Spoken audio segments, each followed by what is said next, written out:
এবার কিন্তু আমি মা হতে চাই। রুমি নিজেকে উন্মুক্ত করতে করতে বলল। রুমির কথা শুনেই আকাশ হেসে ফেলল। তারপর রুমিকে নিজের কাছে টেনে নিয়ে বলল, আচ্ছা, আমি কি মানা করেছি? সে প্রথম থেকেই তো আমি বাবা হতে চেয়েছি। তুমিই তো মানা করেছো, বলেছো আগে সংসারটা গুছিয়ে নেবে, তারপর মা হতে চাও। এখন আমি মা হয়ে মাতৃত্বের স্বাদ পেতে চাই। রুমি আদুরে গলায় বলতে বলতে অনাবৃত নিজেকে মিশিয়ে দিল আকাশের বুকে। রুমিকে আকাশ নিজের কাছে টেনে নিয়ে বলল, আচ্ছা, দেখা যাক। বলেই নিজের পুরো ঠোঁট দুটো মিশিয়ে দিল রুমির ঠোঁটে। দুপুরবেলায় লাঞ্চ করে সবে মাত্র কফির কাপে চুমুক দিয়েছে, তখনই ফোনটা বেজে উঠল। ফোনের রিংটনটা বেজে উঠতেই মনে মনে ভাবছিল নিশ্চয়ই রুমি ফোন করেছে, খেয়েছে কিনা দেখতে। ফোনের স্ক্রিনের দিকে তাকাতেই রুমির নামটা দেখে মনের অজান্তাই হেসে ফেলল। বড্ড বেশি ভালোবাসে মেয়েটা, খেয়াল রাখে আকাশের। আকাশ ফোন রিসিভ করে কানের কাছে নিতেই ওপাশ থেকে বলে উঠল, কি করছো? দুপুরে খেয়েছো? জি, আপনি খেয়েছেন? কি করো? এই তো বসে আছি। তুমি কি করো? এই শুয়ে আছি। আচ্ছা, আজ বাসায় আসবে কখন? সে তো জানি না, তবে আজকে মিটিং আছে, মনে হয় দেরি হবে। কেন, কোনো বিশেষ দরকার? না, আমি একটু কাজে বাইরে যাব তো, তাই। রুমির কথা শুনেই আকাশ কিছুটা রেগে গেল। প্রতিবার বাইরে যাওয়ার আগে আকাশের কাছে ফোন করে অনুমতি চেয়ে নিবে। আচ্ছা, অনুমতি নেওয়ার কি আছে? যখন দরকার হবে যাবে, আর প্রয়োজন ছাড়া কি কেউ বাইরে যাবে? রুমির কথাই রেগে গিয়ে বলল, সেটাও কি বলে যেতে হবে? কেন না মশাই, হাজার হোক একটা মাত্র বর আমার। হয়েছে, এত ঢং করতে হবে না। আচ্ছা, এখন রাখি, পরে কথা হবে। খেয়াল রেখো, টাটা। এই শোনো।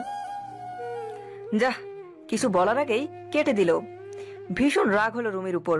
তখনই অফিসের পিয়ন এসে বসের রুমে যেতে বলল।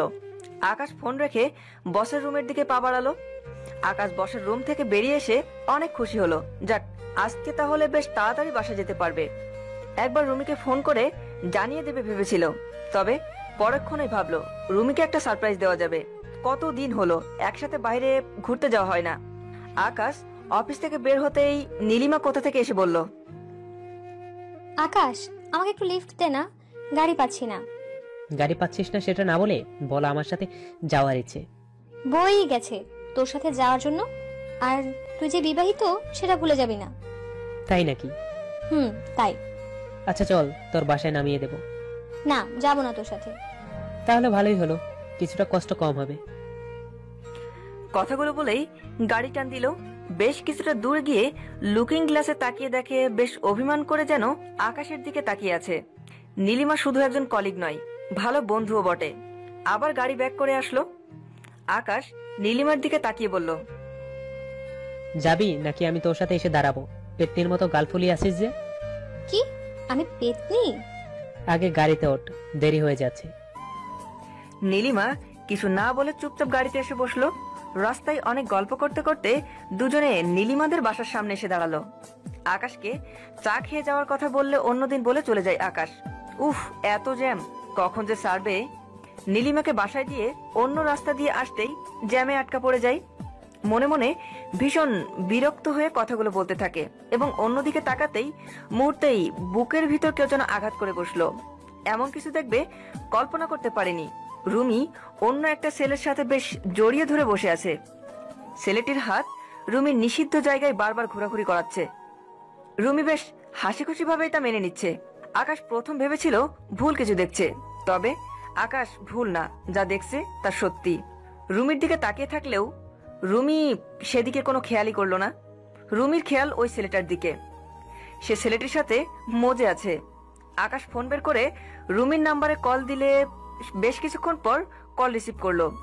আকাশের চোখের সামনে ফোন রিসিভ করে আকাশকে কিছু বলতে না দিয়েই তার আগে বলে উঠল, হ্যালো, তুমি কোথায়? আমি একটু বিজি, তোমাকে পরে ফোন করছি। কথা বলেই রুমি ফোন রেখে দিয়ে আবার ছেলেটিকে জড়িয়ে ধরে। আকাশের চোখ বেয়ে টপ টপ করে পানি পড়তে থাকে। জ্যামের পরে তাদেরকে লুকিয়ে ফলো করে আকাশ। তাদের আড়ালেই অনেক কিছু দেখতে পাই যা এতদিন অজানা ছিল। সেদিন আকাশ বাসায় ফেরেনি। রুমি অনেকবার ফোন দিলেও ফোন রিসিভ করেনি। অনেক রাত, রাতের বেলায় বাসায় ফিরে কলিং বেল দেওয়ার পরে রুমি দরজা খুলে দিল। আকাশকে বলল, এত দেরি করলে যে? মিটিং ছিল। ও, জানো আজ মার্কেটে কি কি হয়েছে? রুমি একাই বকবক করে যাচ্ছে, যা অসহ্য মনে হচ্ছে আকাশের কাছে। যখন কেউ মিথ্যা বলে একের পর এক আর সত্যিটা আগেই জানা থাকে, তাহলে তার থেকে চরম অভিনয় ছাড়া অন্য কিছুই নাই। ফ্রেশ হয়ে চুপচাপ শুয়ে পড়ে। অন্য দিনের মতো কথা বলেনি। রুমি খাবার খাওয়ার জন্য ডাকলেও সে না করে দেয়। রুমি কিছু না বলে সব রেডি করে এসে শুয়ে পড়ে। আকাশকে জড়িয়ে ধরে ঘুমায়। আজও তার ব্যতিক্রম হয়নি। একবার সরিয়ে দিতে চাইলেও আকাশটা পারেনি। রুমি ঘুমিয়ে পড়লেও আকাশ ঘুমায়নি। ড্রিম লাইটের আলোতে রুমিকে দেখে রাগে ঘেন্নায় উঠে চলে যায়। বারান্দায় গিয়ে আকাশের দিকে তাকিয়ে ভাবতে লাগলো। অচমকাই কণ্ঠ শুনে চমকে ওঠে। ঘুমাবে না? ঘুমটা ভেঙে গেল। হঠাৎ করেই ঘুম ভেঙে যায় রুমির। বিছানা ফাঁকা দেখে রুমিও উঠে গেল। বিছানায় যখন আকাশকে না পেয়ে মনের মাঝে কিছুটা সংশয় সৃষ্টি হয়েছে। আজ আকাশ যেমন কেমন একটা অন্যরকম, কেমন চুপচাপ হয়ে গেছে। আকাশকে খুঁজে না পেয়ে কি মনে করে নিজেকে বিছানা ছেড়ে উঠে বারান্দায় এসে দেখতে পেল। আকাশের কাঁধে হাত রেখে যখন জানতে চাইল, আকাশ ভীষণ চমকে ওঠে। রুমিকে দেখে অপ্রস্তুত হয়ে যায়। রুমিকে দেখেই চমকে উঠে নিজেকে স্বাভাবিক করতে চেষ্টা করলেও কেন জানি পারছে না। ইচ্ছে করছে কাঁধের উপর থেকে হাতটা সরিয়ে গালের মাঝে ঠাস ঠাস করে চট দিয়ে জানতে চাইতে কেন তার সাথে এত বড় প্রতারণা করলো। তবে তেমন কিছুই পারছে না। মানুষটিকে সে ভীষণ ভালোবাসে। নিজেকে সামলে নিয়ে আকাশ বলল, তুমি ঘুমাওনি? ঘুমিয়েছিলাম, হঠাৎ ঘুমটা ভেঙে গেল। বিছানায় দেখি তুমি নেই। তা এখনো জেগে আছো কেন? ঘুম আসতেছে না, তুমি গিয়ে শুয়ে পড়ো। আচ্ছা, তুমি বেশি রাত জেগো না, তাড়াতাড়ি চলে আসো। আকাশের কথাগুলো শুনেই রুমি কথাগুলো বলে চলে গেল। রুমির চলে যাওয়ার পথের দিকে ভীষণ অবাক হয়ে তাকিয়ে রইল। এই সেই মানুষটি যে একটু দুশ্চিন্তা দেখলে কত টেনশনে থাকতো। যদি কখনো রাতে ঘুম না আসতো তাহলে মাথায় হাত বুলিয়ে দিত, ঘুম পাড়িয়ে দিত। আকাশের ভীষণ খেয়াল রাখতো। আর এখন এই মধ্যরাতে আকাশ না ঘুমিয়ে সজাগ থাকলেও কোনো কিছু যায় না। একটু করোনা করেই চলে যেত। মানুষ বদলে গেলে তখন আর প্রিয় মানুষটার দিকে খেয়াল থাকে না। প্রিয় মানুষটি তখন অপ্রিয় হয়ে যায় যখন অন্য কেউ জীবনে চলে আসে। আকাশ মনে মনে কথাগুলো বলতে বলতে আকাশের দিকে তাকিয়ে দীর্ঘশ্বাস ফেললো। কি এমন করেছিল যার জন্য তার সাথে এমন করলো? সকালবেলায় না খেয়ে আকাশ অফিসের জন্য বেরিয়ে পড়লো। আজ একটু বড্ড তাড়াতাড়ি বেরিয়ে পড়লো। এমন মানুষের মুখটাও দেখতে ইচ্ছা করতেছে না, ঘৃণা করে। আকাশকে অন্যদিন বেশ জোর করে খেতে হতো, খেতে মন না চাইলেও। নিজের হাতে টিফিন বক্সে খাবার তৈরি করে দিত। বাহিরের কিছু খেলে যদি অসুস্থ হয়ে যায়। তবে আজ একবারও ডাক দিল না। আকাশকে ডাক না দিলেও পিছনে ফিরে দ্বিতীয়বার আর তাকালো না, আর তাকানো হয়নি। অন্যদিন আকাশকে নিজের হাতে খাইয়ে দিয়ে রেডি করে অফিসের জন্য পাঠিয়ে দিত। রুমি নিজের হাতেই শার্ট আর টাই বেঁধে দিত। রোজ যাওয়ার সময় কপালে চুমু না খেলে যেন হতোই না। আজ অফিসের কাজ কম থাকায় নিজের টেবিলে বসে বসে ভাবছে, ভেবে যাচ্ছে, কোনো কুল কিনারা পাচ্ছে না। হঠাৎ করেই নীলিমা এসে আকাশের কাঁধে হাত রেখে বলল, কিরে এত চুপচাপ দেবদাস হয়ে আছিস কেন? এই নে আমার কাজগুলো করে দে। নীলিমার দিকে তাকিয়ে অচমকায় কান্না করে ফেললো। আকাশের কান্না দেখে ভীষণ অবাক হয়ে গেল। সবসময় হাসি খুশি থাকা মানুষটি হঠাৎ করে কান্না করে দিল। আকাশের কান্নায় ভীষণ অপ্রস্তুত হয়ে টেবিলের পাশে ফাইল রেখে আকাশের পাশে বসলো। আকাশের হাতটি ধরে বলল, কি হয়েছে? আজ সকাল থেকে দেখছি তুই কি যেন ভাবছিস, বল আমাকে। না কিছু না, দে তোর ফাইলগুলো, কাজ করে দিচ্ছি। কিছু না মানে? তোর চোখগুলো সাক্ষী দিচ্ছে তুই মিথ্যা বলছিস, সত্যিটা বল। আচ্ছা, মানুষ এত সুন্দর করে মিথ্যা অভিনয় কিভাবে, কিসের জন্য করে, কিসের অপূর্ণতা ছিল? মানে? আকাশের কথা শুনে অবাক হয়ে জানতে চাইল নীলিমা। আকাশের কথার অর্থ সে কিছুই বুঝতে পারতেছে না। আকাশ তখন নীলিমাকে একে একে সব কথা খুলে বলল। আকাশের কথা শুনেই চুপ হয়ে যায় নীলিমা। এমন কিছু শুনবে ভাবতেও পারেনি কখনো সে। নিজের বুকে যেন কেউ আঘাত করছে। নীলিমা তখন আকাশকে বলল, তোর হয়তো কোথাও ভুল হচ্ছে, রুমি এমন মেয়ে হতে পারে না। ভুল? হ্যাঁ, অনেক বড় ভুল হয়েছে, তবে মানুষ চিনতে ভুল করেছি। জানিস, তোর মতো আমিও প্রথমে এটাই ভেবেছিলাম, তবে আমি যে বিশ্বাস করে ভুল করেছি, আমার ধারণাটাই ভুল ছিল। রুমি আমার সাথে প্রতারণা করে যাচ্ছে। তুই কি এমন দেখলি যে তোর মনে হচ্ছে রুমি তোর সাথে প্রতারণা করছে? জানি এই কথা কেউ বিশ্বাস করবে না। নীলিমাকে কথাগুলো বলে হাত বাড়িয়ে ফোন নিল। রুমির আড়াল থেকে লুকিয়ে ছবিটা বের করে নীলিমার হাতে দিয়ে বলল, এই নে, এখন বল আমি ভুল। আকাশের ফোন হাতে নিয়ে ছবির দিকে তাকিয়ে চমকে ওঠে নীলিমা। মনের অজান্তেই মুখ থেকে অস্পষ্ট সুরে বেরিয়ে এলো, রুদ্র? তুই কি চিনিস? কেন চিনবো না? এই যে মানুষটা, তাকে বেশ ভালো করেই জানি। বেশ ভালো অভিনয় করতে পারে মানুষকে নিয়ে। ওর জন্যই আমাদের জীবনটা এলোমেলো হয়ে গেছে। নীলিমা কথাগুলো বলেই চোখের পানি মুছতে মুছতে রুম থেকে বেরিয়ে গেল। আমাকে কিছু বলার সুযোগ দিল না। নীলিমার কথা আর চলে যাওয়া দেখে যতটা অবাক হলাম, তার থেকে বেশি অবাক হলাম যখন নীলিমার চোখে পানি দেখতে পেলাম। নীলিমার সাথে আমার বন্ধুত্বটা যদিও বলা যায় বেশ দীর্ঘদিনের না, তবুও কম না। সেই 2 বছর হবে আমাদের বন্ধুত্বটা। শেষ কবে হাসি মুখে কান্না বা চোখের জল দেখেছি মনে নেই। এই মানুষটিকে যে শেষবার আমার হাতেই চোখের পানি মুছিয়ে দিয়ে পাশে থেকে সাপোর্ট করেছি, ঠিক এই মুহূর্তে সব ভাবনা মাথা থেকে সরে গিয়ে একটা কথাই ঘুরপাক খাচ্ছে।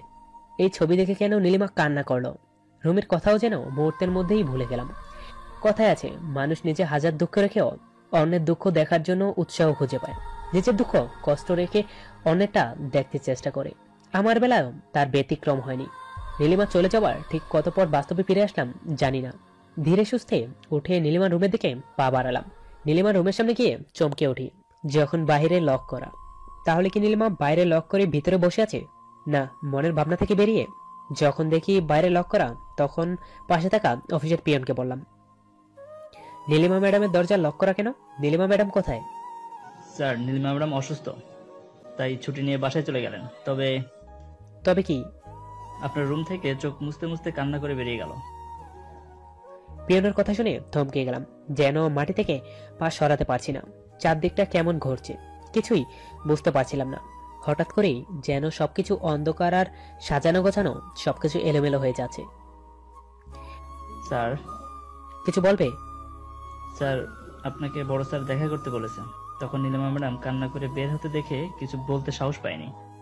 আচ্ছা, তুমি যাও, আমি দেখা করবো। পিয়নকে কথাগুলো বলেই যান্ত্রিক রোবটের ন্যায় বসের রুমে দিকে পা বাড়ালাম, যেন কিছুই হয়নি, কোনো কিছুই ঘটেনি। কথায় আছে, অধিক শোকে মানুষ পাথর হয়ে যায়। আমি যেন ঠিক তাই, আবার কিছু ব্যতিক্রমও বলা যায়। স্যার, আসবো? আরে আকাশ যে, আসো আসো, বসো। Thanks sir. বলো, কি খাবে? চা না কফি? স্যার, এখন কিছু খাবো না। আমার কথা শুনে স্যার হঠাৎ করে আমার দিকে চুপচাপ বেশ কিছুক্ষণ তাকিয়ে রইল। স্যারের সাথে চোখে চোখ পড়তেই মাথা নিচু করে চুপ করে বসে রইলাম। হঠাৎ স্যার নীরবতা ভেঙে বলল, আকাশ, তোমাকে একটা কথা বলার জন্য ডেকেছি। জি স্যার, বলেন। আমি জানি নীলিমার সাথে তোমার বেশ ভালো সম্পর্ক আছে। নীলিমা মেয়েটি অনেক ভালো, তাই আমার ছেলের জন্য কথা বলতে চেয়েছিলাম। অবশ্য তোমার উপরই সবকিছু নির্ভর করছে, তুমি বললে কথা বলবো। হ্যাঁ স্যার। স্যারের কথা কিছুই বুঝিনি, আসলে খেয়াল করিনি, অন্য কিছু নিয়ে ভাবনার জগতে ছিলাম। স্যারের কথা না বুঝে হ্যাঁ বলতে স্যার হাসি মুখে বলে উঠলেন, তাহলে প্রস্তাবটা তোমাকে দিয়েই পাঠাই, কি বলো? জি হ্যাঁ। স্যারের কথা কিছু না বুঝেই সম্মতি দিয়ে চলে আসলাম। কিসের সম্মতি, কিসের কথা কিছু শোনা হলো না। এত কাছে থেকেও আমি নিজেও জানি না কি হচ্ছে, সবকিছু কেমন এলোমেলো হয়ে যাচ্ছে। সারাটা দিন কিভাবে কাটলো নিজেও জানি না, সবকিছুই কেমন স্তন্য ছাড়া অগোছালো। অফিস ছুটির পর অনিচ্ছা সত্ত্বেও বাসার পথে পা বাড়ালাম। ইচ্ছে হয়নি বাসায় ফিরে আসার জন্য, তবু কিসের মায়া যেন পাগুলো টানতে থাকে। বাসায় ফিরে কলিং বেল দিতেই রুমি দরজা খুলে আহ্লাদি গলায় জড়িয়ে ধরে বলল, তুমি ফিরে এসেছো, আমি তোমার কথাই ভাবছিলাম। রুমিকে দেখেই রাগে ঘৃণায় গা জ্বলছে। আজকেও অনেক সুন্দর করে সেজে গুজে আছে। সেই নীল শাড়ি যা প্রথম ভালোবেসে কিনে দিয়েছিলাম, সাথে সেই চুড়ি আর কপালে নীল টিপ। যদিও এগুলো আমার জন্য নয়, সেটা বেশ ভালোভাবেই বুঝতে অসুবিধা হয়নি। আলতোভাবে নিজেকে সরিয়ে নিয়ে পাশ ফিরে ভেতরে যেতে যেতে বললাম, কেন? আমার জন্মদিনটা তো এখন তোমার সাথেই সবসময় পালন করি। এইবার বান্ধবীদের সাথে পালন করার ইচ্ছা ছিল। রুমের কথা শুনেই ইচ্ছে হচ্ছিল ঠাস করে চট দিয়ে জানতে চাই, আর কত অভিনয় করবি, আর কত বান্ধবীদের নাম করে পরপুরুষের সাথে ঘুরে বেড়াবি? লজ্জা করে না? তোর বান্ধবী কি ছেলে? তবে ইচ্ছে থাকা সত্ত্বেও কেন জানি সেটা পারিনি। প্রিয় মানুষটির গায়ে কিভাবে হাত তুলি? আর নারীর গায়ে হাত তোলা কাপুরুষের কাজ। তখন আবার নারী আন্দোলন শুরু হয়ে যাবে। বুকের ভেতর কষ্ট রেখে হাসি মুখে বললাম, ওহ আচ্ছা যাও। থ্যাংক ইউ জান, আমি জানতাম তুমি মানা করবে না। রুমি কিছু বলার আগেই ফোন বেজে উঠল। রুমিকে পাত্তা না দিয়ে ফোন বের করে দেখেই নীলিমার আম্মু ফোন করেছে। হঠাৎ করেই আন্টির নাম্বার দেখে বেশ চমকে উঠি, সেই সাথে কিছুটা ভয় পেয়ে গেলাম। নীলিমার আবার কিছু হলো না তো? মনের ভিতর কিসের যেন ভয় কাজ করছে। ভয়ে ভয়ে ফোনটা রিসিভ করে কথা বলতেই ওপাশ থেকে বলে উঠল, হ্যালো বাবা আকাশ, জি আন্টি। তুমি কি অফিসে? না, কেন, কি হয়েছে? নীলিমা কোথায়? দেখো তো বাবা, এখনো আসছে না।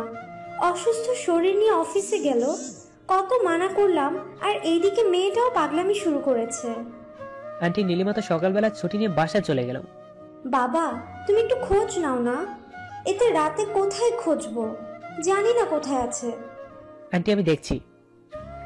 কথাগুলো বলেই তড়িঘড়ি করে আবার সেই শার্টটা পরে বাসা থেকে বের হওয়ার জন্য পা বাড়ালাম। তখনই রুমি বাধা দিয়ে বলল, কে ফোন করেছে? আর এত রাতে তুমি কোথায় যাচ্ছ? সেই কৈফত কি তোমাকে দিতে হবে? রুমিকে কথা বলে বাসা থেকে বের হয়ে গেলাম। রুমি বেশ অবাক হয়ে তাকিয়ে রইল। হয়তো কোনোদিনও ভাবিনি এমন ভাবে কথা বলবো। বাসা থেকে বের হয়ে নীলিমাকে অনেক খুঁজেও পেলাম না। বারবার ফোনের চেষ্টা করেও সুইচ অফ দেখাচ্ছে। পাগল হয়ে যাবার দশা। কি করবো ঠিক বুঝতে পারছি না। এদিকে আমার ফোনেরও চার্জ শেষ। বাধ্য হয়ে নীলিমার বাড়ির দিকে পা বাড়ালাম। নীলিমাদের দরজার কলিং বেল দিতেই দরজা খুলে এক পিচ্চি মেয়ে বলে উঠল, মামুনি তুমি এসেছো? মেয়েটির কথা আর মেয়েটিকে দেখে চমকে উঠি। মামুনি মানে? তার মানে নীলিমা বিবাহিত, আর একটা ফুটফুটে মেয়েও আছে। কই, কোনোদিন তো নীলিমা বলেনি। যদিও এই বাসায় খুব একটা আশা হয়নি, তাই হয়তো দেখা হয়নি। যতবার নীলিমার পার্সোনাল লাইফ সম্পর্কে জানতে চাইলাম, তত চুপ থেকে এড়িয়ে গেছে। মেয়েটার কথা শুনে থমকে দাঁড়িয়ে আছি আমি। তখনই আন্টি এসে বলল, বাবা নীলিমার খোঁজ পেলে? না আন্টি, থানায় জিডি করব, তবে ছবি লাগবে, তাই ছবি নিতে আসলাম। তুমি দাঁড়াও, আমি নিয়ে আসছি। কথাগুলো বলেই রুমের ভিতর চলে গেলাম। এদিকে আমি দাঁড়িয়ে আমি আকাশ কুসুম ভাবছি। তখনই আন্টি ফিরে আসলো। চলো বাবা, আমিও যাব। আন্টি আমিও তোমার সাথে যাব। মেয়েটার কথা শুনে অবাক হয়ে জানতে চাওয়ার আগেই আন্টি কোলে নিয়ে হাঁটা শুরু করলো। আমিও কোনো কিছু না ভেবে যান্ত্রিক ন্যায় পিছু পিছু হাঁটা শুরু করলাম। নীলিমাদের বাসা থেকে পেরিয়ে অনেকটা গলি পেরিয়ে রাস্তায় আসতে হয়। মূল রাস্তায় আসতেই পিচ্চি মেয়েটা চিৎকার করে বলে উঠলো, ওই তো আমার মামুনি। মেয়েটার মুখে নীলিমা কথাটি বেশ জোরেই কানের মাঝে বেজে উঠলো। কোনো ভুল শুনিনি। পেছনে পেছনে আসলেও কিসের ভাবনায় যেন ছিলাম। সামনে তাকিয়ে নীলিমাকে দেখে আনন্দে আত্মহারা, সেই সাথে বেশ রাগ হলো। নীলিমার কাছে গিয়ে বেশ রেগে বললাম, কই ছিলি সারাদিন? তোর জন্য সবাই টেনশনে আছে। আমার কথা শুনেই মেয়েটিকে আদর করে কোলে নিয়ে চোখের পানি মুছতে মুছতে বলল, কবর জিয়ারত করতে গিয়েছিলাম। কবর? হুম। নীলিমার কথা শুনে চোখের দিকে তাকিয়ে রইলাম। নীলিমার চোখে কিসের যেন বিষণ্ণতা আর হতাশার চাপ। যেন মুখ ফুটে কিছু বলতে না পারলেও চোখের পানিগুলো সে কথা বলতে চাইছে। নীলিমার কথা শুনে বেশ অবাক হয়ে জানতে চাইলে নীলিমা বলে ওঠে, আমার বোনের কবর জিয়ারত করতে। নীলিমা কথাগুলো বলেই মেয়েটিকে কোলে নিয়ে হন হন করে রুমের দিকে চলে গেল। নীলিমার মুখের কথা শুনে চুপ হয়ে দাঁড়িয়ে রইলাম। এত দিনের মাঝে একবারও জানতে পারিনি। শুধু দূর থেকে মেয়েটির আদো আদো কথা ভেসে আসছে কানের মাঝে। আকাশ বাসায় চলো। হঠাৎ আন্টির ডাকে যেন হোশ পেল। কতক্ষণ দাঁড়িয়েছিলাম খেয়াল নেই। এতক্ষণ যেন আকাশের বিশালতার মাঝে হাজারো প্রশ্ন খুঁজে ফিরছি। ভাবনার জগতে নিজেকে হারিয়ে বসেছিলাম। আন্টির সাথে সাথে চুপচাপ বাসায় চললাম। নীলিমা মেয়েকে নিয়ে রুমে গিয়ে ঘুম পাড়িয়ে দিল। আন্টি চা দিলেও চা ঠান্ডা বরফ হয়ে গেলেও সেদিকে খেয়াল নেই। এদিকে উৎসুক হচ্ছে কখন নীলিমা দেখা পাবো, জানতে পারবো নীলিমা রুম থেকে বের হচ্ছে না। আন্টি একবার এসে আবার যান। কি নিয়ে ভাবতে থাকি, হঠাৎ করে নীলিমার কণ্ঠস্বর শুনতে পেলাম। নীলিমা আমাকে বলছে, আকাশ, তুই এখনো বাসায় যাসনি? এ কি, চা ঠান্ডা হয়ে পানি হয়ে গেল। নীলিমা কথাগুলো বলতেই চমকে উঠি। চোখের দিকে তাকিয়ে রইলাম। চোখগুলো লাল হয়ে আছে, চোখের পাতিগুলো যেন ফুলে আছে। নীলিমা কাছে আসতেই হুট করে হাত ধরে টান দিয়ে সবাই বসিয়ে দিয়ে কিছুক্ষণ তাকিয়ে রইলাম। আচমকা টানে নীলিমা বেশ অপ্রস্তুত হয়ে পড়ে। এমন কিছু করবো ভাবতেও পারেনি। নীলিমা কিছু বলতে যাবে, তার আগে থামিয়ে দিয়ে বললাম, নীলিমা, তোর কাছে কখনো জোর করে কিছু জানতে চাইনি, আজ আমি সব জানতে চাই। আমার কথা শুনেই চোখের দিকে চুপ হয়ে গেল, কোনো সারা শব্দ নেই। হঠাৎ ডুকরে কান্না শুরু করে দিল। নীলিমার কান্না দেখে স্তব্ধ হয়ে গেলাম। নীলিমা কান্না থামিয়ে বলতে শুরু করে, এ কি রুদ্র, তুমি আমার গায়ে হাত দিচ্ছ কেন? নিজের গায়ের ওড়না ঠিক করতে করতে রুদ্রের দিকে বেশ রাগে কথাগুলো বললাম। আজকাল রুদ্রের চোখগুলো সব সময় বুকের চারপাশে ঘোরাঘুরি করে। শুধু বুকের চারপাশের চোখগুলো সীমাবদ্ধ নয়, নানা রকম ছুতায় শরীরে হাত দিতে চেষ্টা করে। রুদ্র লোভী চোখগুলো অনেক কিছু বলে দেয়। যে দেহের উপর লোভ করে আছে সবকিছু বুঝেও দূরে থাকতে চেষ্টা করি। আমার কথা শুনেই রুদ্র বেশ ইমোশনাল হয়ে যেত, জানতে চাইতো, দেখো নীলিমা, তুমি এমন করছো কেন? তোমার স্পর্শ করার অধিকার কি আমার নেই? না, নেই। তোমায় ভালোবাসি বলে এমন কোনো অধিকার দিয়ে দেইনি যে আমার গায়ে হাত দিতে চেষ্টা করবা। তোমার ভালোবেসে কি পেয়েছি আমি? কি পেয়েছো মানে? রুদ্রের কথা শুনে বেশ অবাক হয়ে জানতে চাইলাম, এ কোন রুদ্রকে দেখছি? আজকের এই আচরণ তো কখনো দেখিনি। আমার কথা শুনেই রুদ্র বলে উঠল, আমার বন্ধুরা প্রেম করে, একসাথে ঘুরতে যাই, একে অন্যের স্পর্শ করে। ওই তো সেদিন রজন তার ভালোবাসার মানুষটাকে নিয়ে কক্সবাজার থেকে ঘুরে আসলো। ওর গার্লফ্রেন্ড কত কিছু করে ওর জন্য, আর তুমি আমার জন্য কি করছো শুনি? কি বলতে চাও? আমি বলতে চাইছি, আজ পর্যন্ত তুমি আমার একটা কিস করছো? আমি তোমাকে একান্তে পেতে চাই, তোমার সাথে থাকতে চাই, নিজের মনের মতো করে পেতে চাই। সোজা সবটা বলতে গেলে রুম রেট করতে চাই। রুদ্র কথাগুলো শুনে হতবাক হয়ে গেলাম। কি বলবো ভেবেই পাচ্ছি না। তবে রুদ্রর মনের লোভী দিকটা বেশ বোঝা হয়ে গেল। কি চাচ্ছে? রুদ্রের কথা শুনে বেশ রেগে গিয়ে ঝাঁঝালো কণ্ঠে বললাম, সরি, আমার দ্বারা এসব সম্ভব না। আমি তোমাকে আগেই বলছি, বিয়ের আগে এসব বাজে চিন্তা মাথায় আনবে না। তোমাকে ভালোবাসি বলে যা ইচ্ছে তাই করে বেড়াবো নাকি? অন্য মেয়ের মতো নিজেকে বিলিয়ে দেওয়ার মতো সস্তা মেয়ে আমি না। তাহলে আমার পক্ষে এই সম্পর্ক রাখা সম্ভব নয়। কি বলছো এসব তুমি? যা বলছি তাই। যে মেয়ের আজ পর্যন্ত হাত ধরতে পারি নাই, যার কাছ থেকে আজ পর্যন্ত কিছুই পাইনি, তার সাথে সম্পর্ক রাখা আমার পক্ষে সম্ভব না। রুদ্র কথাগুলো বলেই হনহন করে চলে গেল। অবাক হয়ে প্রিয় গাছতলায় বসে রুদ্র চলে যাওয়ার দিকে তাকিয়ে রইলাম। কান্নায় পানি চলে আসে চোখে। আশেপাশে বেশ কয়েকজন তাকিয়ে আছে। চোখের পানিগুলো মুছে চুপচাপ বাসার পথে পা বাড়ালাম। রুদ্র আমাদের কলেজের সিনিয়র ছাত্র, অনেক মেধাবী, আর দেখতেও অসম্ভব সুদর্শন একটা ছেলে। প্রথম দেখায় যে কেউ প্রেমে পড়বে, তবে রুদ্রই আমার প্রেমে প্রথম পড়েছিল। প্রথম বর্ষ কিভাবে কেটে গেল, দ্বিতীয় বর্ষে নিয়মিত ক্লাস।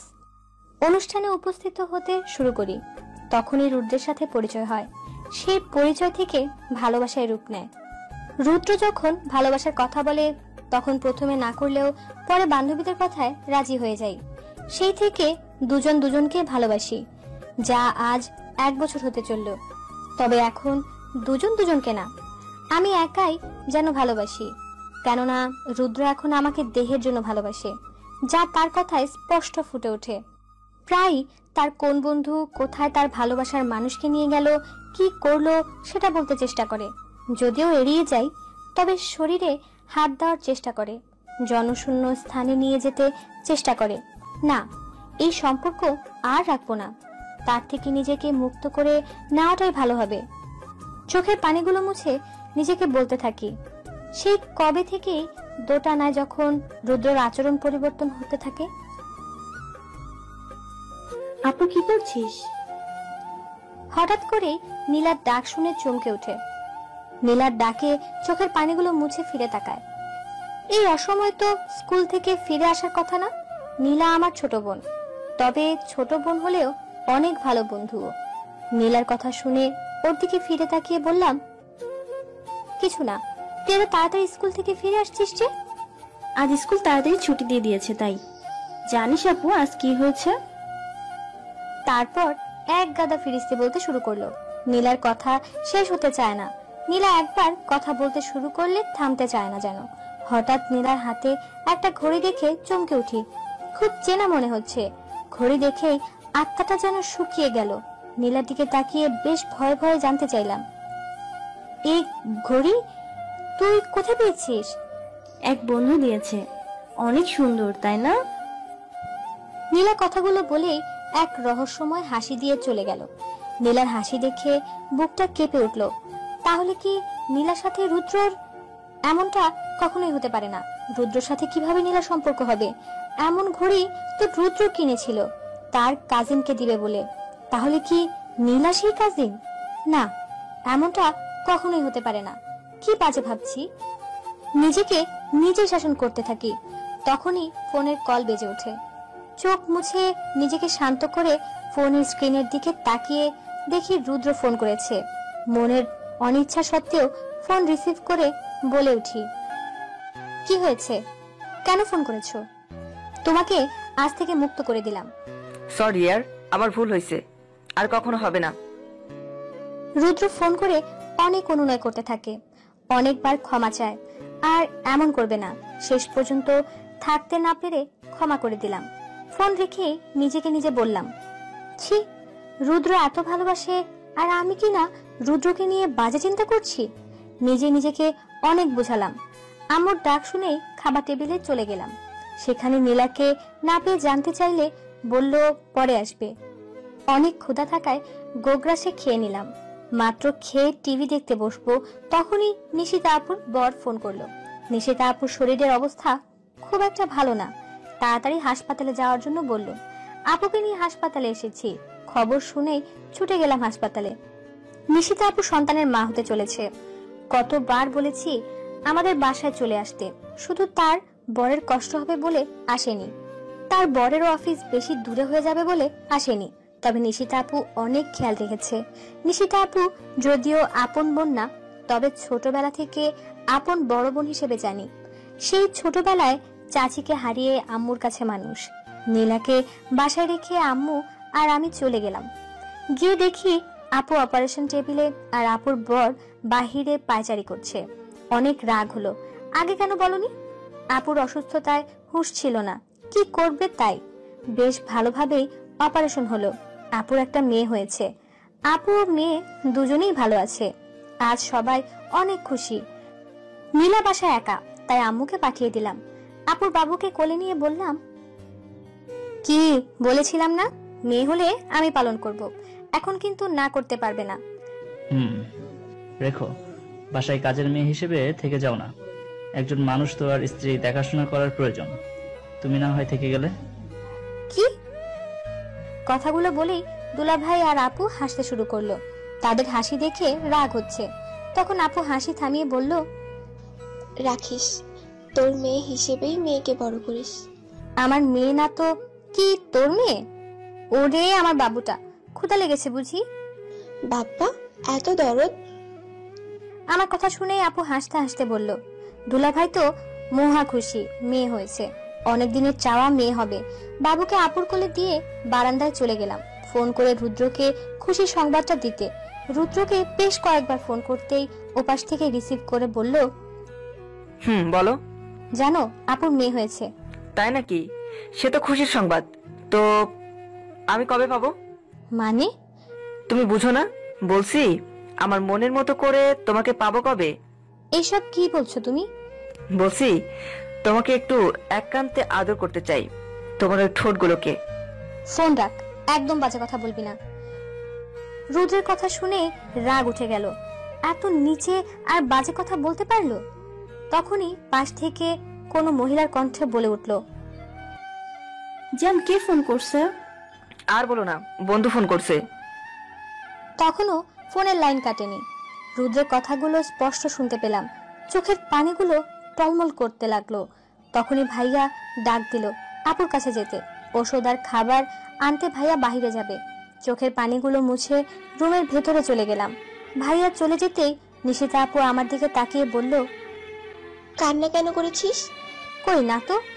ফের মিথ্যা বলবি, চট দিয়ে দাঁতগুলো ফেলে দিব। আমি তোকে বেশ ভালো করে জানি। আপুর কথা শুনে ভয় ভয় সব খুলে বললাম। আমার কথা শুনেই আপু রেগে বলল, এত কিছু হলো, আমাকে বললি না কেন? আর এই সম্পর্ক থেকে বেরিয়ে আয়। এখানে তো ভালোবাসার মূল্য নেই, আছে শুধু লোভ। আর যেখানে লোভ লালসা, সেখানে ভালোবাসা থাকতে পারে না। আপুর কথাগুলো মেনে নিলাম। মনে মনে সেটাই ঠিক করে রেখেছি। আপুকে নিয়ে সেই হাসপাতালে 2 দিন ছিলাম। এই কদিনে রুদ্রের সাথে একবারও কথা হয়নি। মনে পড়েনি ওর কথা। বাবুর সাথে হেসে খেলে সুন্দর দিন কেটে যায়। রুদ্র ফোন করেনি। 2 দিন পর হাসপাতাল থেকে আপুকে ছুটি দিয়ে দেয়। আপুকে নিয়ে সোজা বাসায় চলে আসি। এসেই দেখি আম্মু কেমন মন মরা হয়ে বসে আছে। অনেকটা ভয় পেয়ে জানতে চাইলে বলল, নীলা আজকাল কেমন জানি হয়ে গেছে। মাঝে মাঝে বাজে ব্যবহার করে, স্কুল মিস দেয়, কোথায় থাকে জানে না। আমার কথা শুনে অনেক রাগ হলো। রেগে গিয়ে বললাম, আমাকে এসব কেন আগে বলো নাই? আজ আসুক বাসায়। কথাগুলো বলতেই কলিং বেল বেজে উঠল। নিশিতা আপু গিয়ে দরজা খুলে দিতে নিশিতা আপুকে জড়িয়ে ধরে কান্না শুরু করে দিল। নীলার কান্না দেখে ভয় পেয়ে গেলাম। বাবুকে আম্মুর কাছে দিয়ে নীলাকে ধরে জানতে চাইলাম, কি হয়েছে? আপু আমার সব শেষ হয়ে গেছে, রুদ্র আমাকে নিয়ে খেলা করছে। নীলার মুখে রুদ্রর নাম শুনে পায়ের নিচে থেকে যেন মাটি সরে গেল। নিজের কানকে বিশ্বাস করতে পারছিলাম না। এটা কি সেই রুদ্র নাকি নিজের কানে ভুল কিছু শুনছি? নীলাকে নিয়ে রুমে চলে আসি। সেখানে বসে সব খুলে বলতে বলি। নীলা বলতে শুরু করে। রুদ্র তাদের স্কুলে যাওয়া আসার পথে প্রায় বিরক্ত করতে থাকে। এক সময় কথা বলতে চেষ্টা করে। নীলাও দুর্বল হয়ে পড়ে। আস্তে আস্তে প্রেমে পড়ে যায়। সেই থেকে প্রায় স্কুলের নাম করে ঘুরতে যায়। সেদিন রুদ্রের জন্মদিনের পার্টির আয়োজন করে। নীলা না করতে পারেনি। রুদ্রর এতটা কাছে চলে যায় আবেগের বশে, আর ফিরে আসতে পারেনি। সেই থেকে নীলাকে ইচ্ছের বিরুদ্ধে ভোগ করতে থাকে, ব্ল্যাকমেইল করে। নীলার কথা শুনে পায়ের মাটি সরে যায়।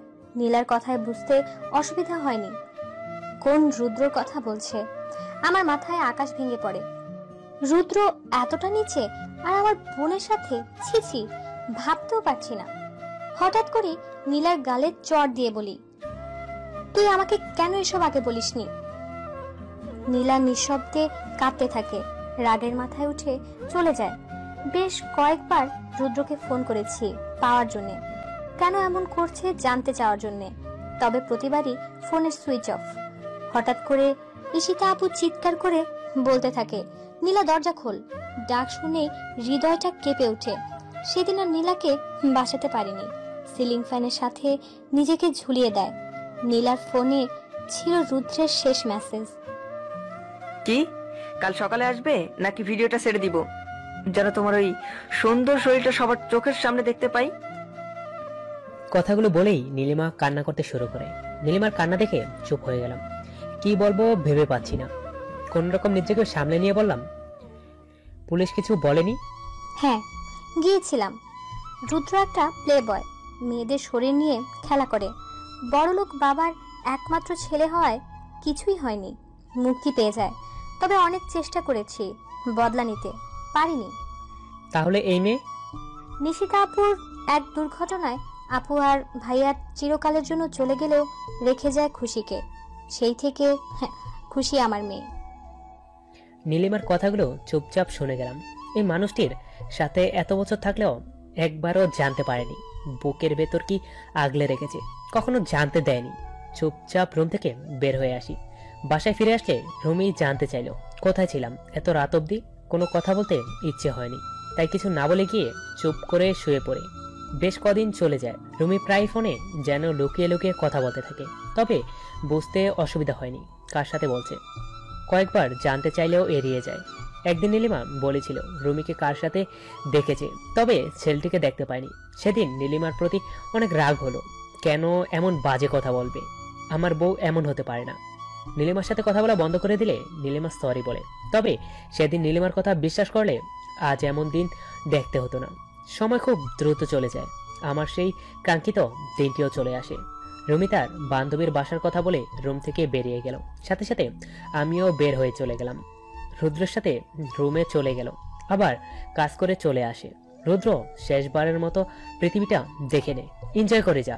আর হয়তো দেখা হবে না রুদ্র। অনেক খোঁজ নিয়ে জানতে পারি রুদ্র নেশা করে অনেক স্পিডে ড্রাইভ করে। আজও তার বাইরে হবে না। তবে রুমি সে জানি না কি হবে, আর জানতেও চাই না। রুমির কথা শুনেই বুঝতে পারি যে রুমি ফিরে আসার সময় বান্ধবীদের বাসায় যাবে, পরে রিক্সা করে আসবে, যেন কিছু জানতে না পারি। আর রুদ্র প্রতিবারই রুম রেড করার পর নেশা করে স্পিডে ড্রাইভ করে। আজ অনেক দিনের ইচ্ছেটা পূরণ হবে। খুব বেশি অপেক্ষা করতে হয়নি। টিভির সংবাদের শিরোনামটা হয়ে যায়, যা নীলিমা ফোন করে অনেক খুশি হয়ে জানায়। নীলিমার হাসি খুশি কণ্ঠ শুনে বাই বলে ফোনটা সুইচ অফ করে রাখি। বেশ রাত করেই রুমি বাসায় ফিরে আসে। এক্সট্রা চাবি দিয়ে দরজা খোলে। ভেতরে আসতেই লাইট অন করে দিলাম। আমাকে দেখেই ভূত দেখার মতো চমকে ওঠে। এ কি, তুমি এখনো ঘুমাওনি? আজকে তোমার জন্মদিন, আর আমি কিভাবে ঘুমিয়ে যাব? তোমার জন্মদিন পালন করব বলে অপেক্ষায় আছি। সরি আকাশ, আজ অনেক ক্লান্ত শরীর, কাল পালন করব। আমি এখন ঘুমাবো। কাল? সেদিন হয়তো পাবে না, বেশি সময় লাগবে না, আসো। কথাগুলো বলেই রুমিকে নিয়ে আসলাম। রুমি ভয়ে চুপ হয়ে গেল। রুমি কিছু বুঝতে পারছে না। ছোট্ট একটা মোমবাতি জ্বালিয়ে তা নেভানোর জন্য বললাম। রুমি ভয়ে ভয়ে সেটি নিভাতেই প্যাকেট থেকে ডিভোর্স পেপারটা বের করে বললাম, happy birthday to you and happy divorce day for you. Akash, এসব কি বলছো? চুপ, একবারও তোর ওই নষ্ট মুখে আমার নাম নিবি না। কি ভেবেছিস আমি কিছুই জানি না, কিছুই জানতে পারবো না? আমি বোকা, যেমন ইচ্ছে ব্যবহার করতে পারবি? বান্ধবীদের নাম করে পরপুরুষের সাথে বিছানায় যাবি? ও পরপুরুষ কই, ও তো তোর প্রেমিকা, যা আমার কাছ থেকে লুকিয়েছিলি। কিসের অভাব ছিল, কিসের অতৃপ্তি ছিল তোর? আকাশ চুপ, আর একবারও আমার নাম নিবি না তোর ওই নষ্ট মুখে। লজ্জা করে না আমার ভালোবাসা নিয়ে খেলা করতে? তুইও মনে হলো না দিনের পর দিন ঠকিয়ে যাচ্ছিস? মার্কেটের নাম করে হোটেলে যাচ্ছিস রুদ্রর সাথে, ফোন করলে বলিস বাসায়। এতদিন পর সত্যিটা বের হয়ে আসলো চোখের সামনে। এখন কিসের মিথ্যে অজুহাত দাঁড় করিয়ে দিবি? আবার বলিস না এসব মিথ্যে। আমার কথা শুনেই চুপ হয়ে যায় রুমি। অপরাধীর মতো চুপচাপ মাথা নিচু করে দাঁড়িয়ে থাকি। কি বলবে, কি বা বলার আছে? বেশ কিছুক্ষণ চুপ থেকে আবার বলতে শুরু করি, আচ্ছা রুমি, তোমাকে বিশ্বাস করে কি ভুল করেছিলাম, নাকি তোমাকে বন্ধু ভেবে ভুল করেছিলাম? কেন আমার সাথে দিনের পর দিন এমনভাবে প্রতারণা করলে? কি অপরাধ করেছিলাম যার জন্য এমন শাস্তি দিলে? রুমি, তোমাকে একজন স্ত্রী হিসেবে নয়, শুধু বন্ধু ভেবে কি ভুল করেছিলাম, নাকি তোমার ওপর স্বামীর শাসন পুরুষতান্ত্রিক সমাজে যা নির্যাতিত বলে অবহিত তা না করে ভুল করেছি? রুমি, তোমাকে যখন প্রথম দেখেছিলাম সেদিন বলেছিলে, দেখেন, আমার উপর বেশি বেশি স্বামীর অধিকার ফলাতে চাইবেন না। আমি যাকে বিয়ে করব তার সাথে বন্ধু হয়ে থাকতে চাই, যেন সব সময় একজন ভালো বন্ধু ভাবতে পারি। যার সাথে বাকিটা জীবন কাটাবো তাকে যেন সবসময় সুখ দুঃখের সাথী হিসেবে পাই। শুধু স্বামী কিংবা স্ত্রী হিসেবে বিছানার অধিকার বা স্বামী স্ত্রীর দায়িত্বটুকুই পালন করতে চাই না। আমি একজন ভালো বন্ধু চাই। তোমার কথা শুনে সেদিন সত্যি অবাক হয়েছিলাম। কথাগুলো মনের মধ্যে গেঁথে গিয়েছিল। সত্যিই তো, যাকে চিনি না জানি না বিয়ে করব, যার সাথে বাকিটা সময় থাকবো এই আকাশের নিচে, একই ছাদের নিচে, যে হবে আমার নিত্যদিনের সাথী, পাশে থেকে সাপোর্ট দিবে, শাসন দিবে, ভালোবাসা দিবে, আগলে রাখবে, তাকে কেন শুধু স্বামীর অধিকার দিয়ে বেঁধে রাখতে চাইবো? চাইলেও তো বন্ধু হয়ে সবসময় পাশে থাকতে পারি, সবকিছু শেয়ার করতে পারি। সেই দিন নিজেকে ধন্য মনে করেছিলাম তোমার মতো মানুষকে পাশে পেয়ে। একজন স্ত্রী হিসেবে নয়, একজন নারী হিসেবেও অনেক সম্মান করি। তবে সময়ের সাথে সাথে তুমিও পাল্টে যেতে থাকলে, খুনসুটি ভালোবাসা গুলো হারিয়ে যেতে থাকলো। খুব বেশি একটা সময় হতো না, হয়তো ভেবেছিলাম একসময় আবার আগের মতো সব ঠিক হয়ে যাবে। তবে ভাবতে পারিনি তুমি দিনের পর দিন মিথ্যে কথা বলে যাবে। কোথাও গেলে ঠিক ফোন করে যেতে, যেন সন্দেহ না করি। আর সন্দেহ করব কিভাবে? তোমার উপর যে অগাধ বিশ্বাস ছিল, ভাবতে পারিনি শুধু বিশ্বাসটুকু তুমি নষ্ট করে ধুলিস্যাৎ করে দেবে। বান্ধবীদের নাম করে অন্য ছেলের সাথে থাকতে একটুও ঘৃণা করলো না? কত নিখুঁত অভিনয় করে গেলে দিনের পর দিন। আমিও কত বোকা, তোমাকে বন্ধু ভেবে অবাধ স্বাধীনতা দিয়েছি। স্বামীর শাসন নামক অজুহাত দিয়ে শিকলে না বেঁধে তোমাকে কিসের অভাবে রেখেছিলাম, কিসের অতৃপ্ত পিপাসায় রেখেছিলাম? যখন যা চেয়েছিলে তাই দিয়েছি, তারপরও কেন তুমি আমার সাথে এমন করবে? রুমিকে কথাগুলো বলে চোখের পানিগুলো মুছতে থাকি। রুমি সেই মাথা নিচু করে আছে। রুমিকে দেখতেও ঘৃণা হচ্ছে। রুমিকে বললাম, তোমার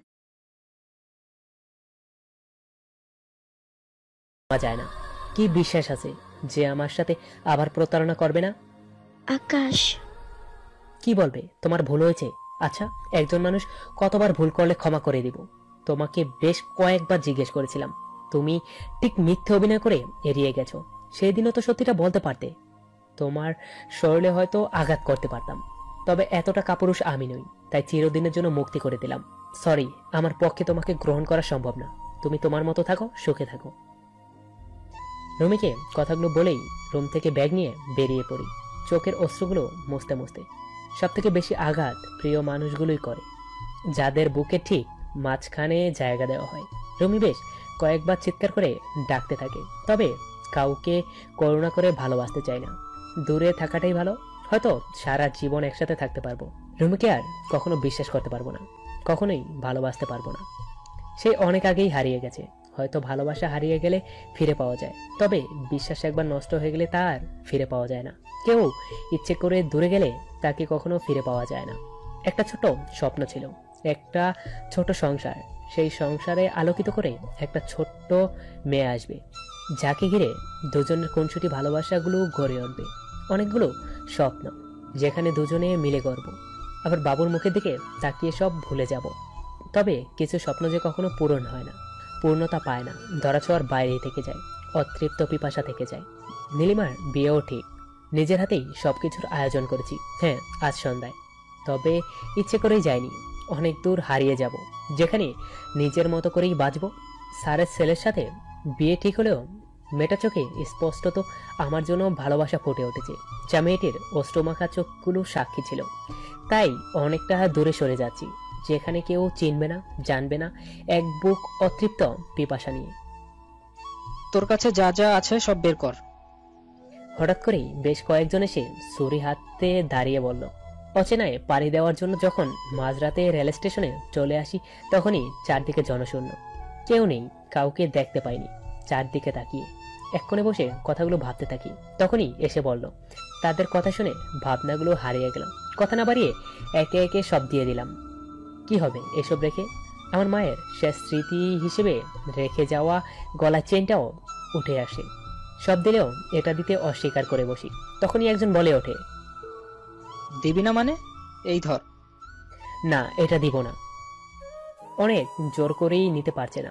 হঠাৎ করেই কেউ একজন আমার বুকে ছুরি বসিয়ে দেয়। তখনই চিৎকার দিয়ে উঠি, হাত থেকে চেন নিয়ে পালিয়ে যায়।